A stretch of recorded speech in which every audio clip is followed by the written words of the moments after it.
Cousins was throwing pass after pass after pass to middle school kids.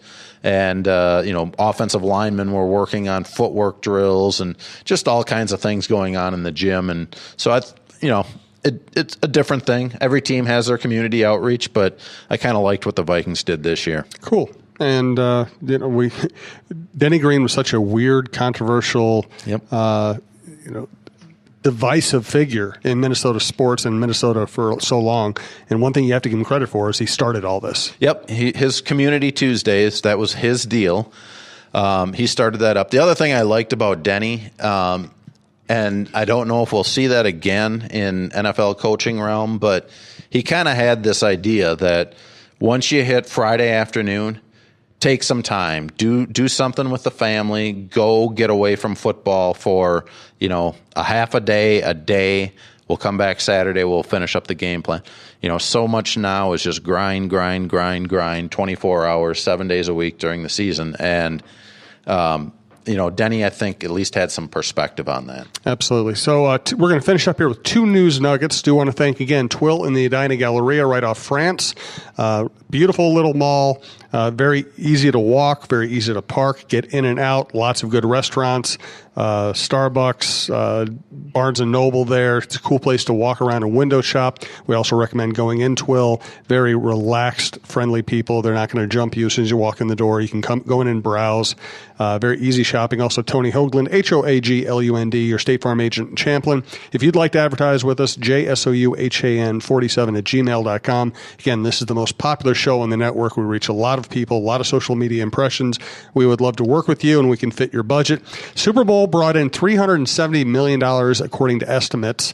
What do you make of that story? Because I have my own take on it. Well, here's the thing. When the Vikings were going to bid on getting the Super Bowl, I started researching this quite a bit. Like, how much does it really make? Is it more of an expense than it's worth? And most of the articles I read, now, there were always ones that would dispute the other one.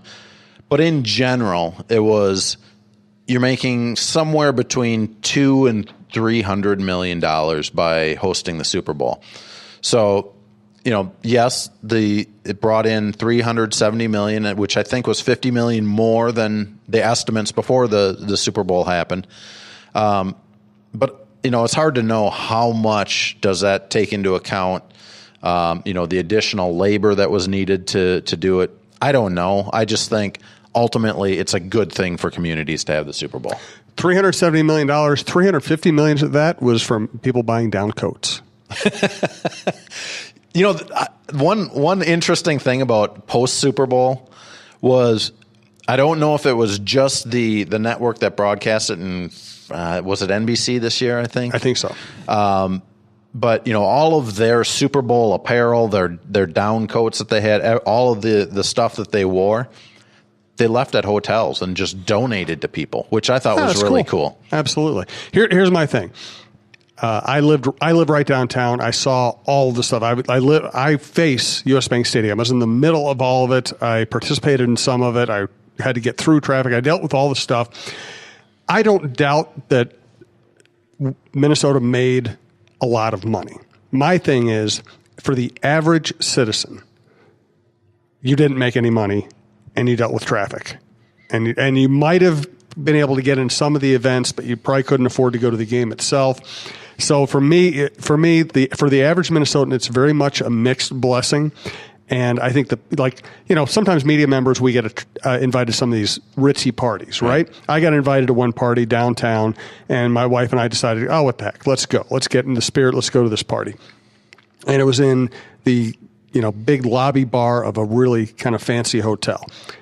So we go over there, we go in, and we spent about 5 minutes there. We go, okay, this is for rich people who are trying to prove that they're rich. This ain't for us. This is for people who want to order $20 cocktails and see and be seen. And everybody's hoping that a celebrity will walk through the door so they can go schmooze a celebrity. And we start like, this ain't for us. That event probably made that hotel a ton of money. And you know what? It didn't make any average Minnesotans any money. Right. I think my experience is different from yours because you live downtown. I'm way suburb. So what I saw from, my circle of friends, neighbors, all that, was a lot of excitement about all the other activities that were going on. They wanted to go down to, was it Super Bowl Live, and what was the other event down there? One was in the convention center and one was on Nicollet Mall. NFL Experience. Yeah, NFL Experience. And all these different events that are going on around town. And they really enjoyed that, just taking 3 hours and walking around Nicollet Mall and seeing everything. So,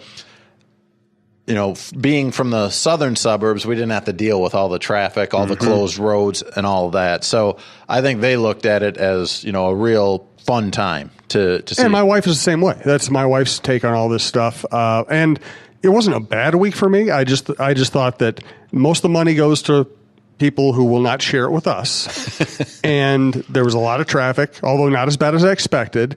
And there were certain things that were closed down because of the Super Bowl. And I just... I feel like if somebody's going to make a big deal out of saying Minnesota made $370 million, we should all get a check. Yeah. We should get a check or a bonus or some kind of privilege instead of it just, knowing that rich people got richer. That's my pedestrian view of all this. And I was actually surprised that it came in so far over estimates, considering the brutal week that it was weather-wise. It was horrible. That was one of the worst weeks of the year as far as just wind chills. And I remember walking around Nicollet Mall and, I had the scarf around my whole face trying to expose as little skin as possible, waiting in some of the lines. Plus, you're trying to avoid the paparazzi and the people who recognize your voice from Iowa. Yeah, that's why I put the scarf over. It's kind of like, trying to make a prank phone call and you put the towel over the end of the phone to talk into. We started the show talking about a very strange story, the Brian Colangelo story. We're going to end it talking about another very strange story, because strange stories happen in sports, maybe even almost as much as they happen in the rest of the country. Tell me about the latest weird story. So this was, I think, early last week, or middle of last week that this came out, that Terrence Williams, the Cowboys receiver, crashed his Lamborghini into, I think it was a light pole or some sort of big pole. He ends up blaming Kendall Wright. Now, these guys were college friends. And that's how you treat your college friends. You blame them for all of your crimes. Exactly. And, I think at first the, media just said, okay, well, he's saying that this happened, so that's the way we're going to write the story. And then all of a sudden, Terrence Williams' own lawyer comes out and says, no, it wasn't Kendall Wright. And there were all kinds of inconsistencies in Williams' story. Now, I haven't had a chance to talk to Kendall Wright about it and kind of find out his view. But, it's just, it was such a strange story and so weird. And, approached the Vikings and said, do you have a response to this? Is there something that you can say about it? And the takeaway there was, hey, we talked to Kendall Wright's agent, we talked to Kendall himself, and both of them say zero truth to the story that he was involved in this. I think that the two might have been together earlier in the day, and the lawyer for Terrence Williams was saying, well, because of the crash, Terrence had a bit of memory issues and therefore thought that Kendall might have been in the car or driving the car at that time, which all of that is just kind of nonsense. But a strange story for sure, and one that thankfully for the Vikings went away quickly because there was zero truth to Kendall Wright being involved in that. Thanks to everybody who listens. Thanks to our sponsors. And remember, if you see Tim Yotter walking around town, tell him you love his voice.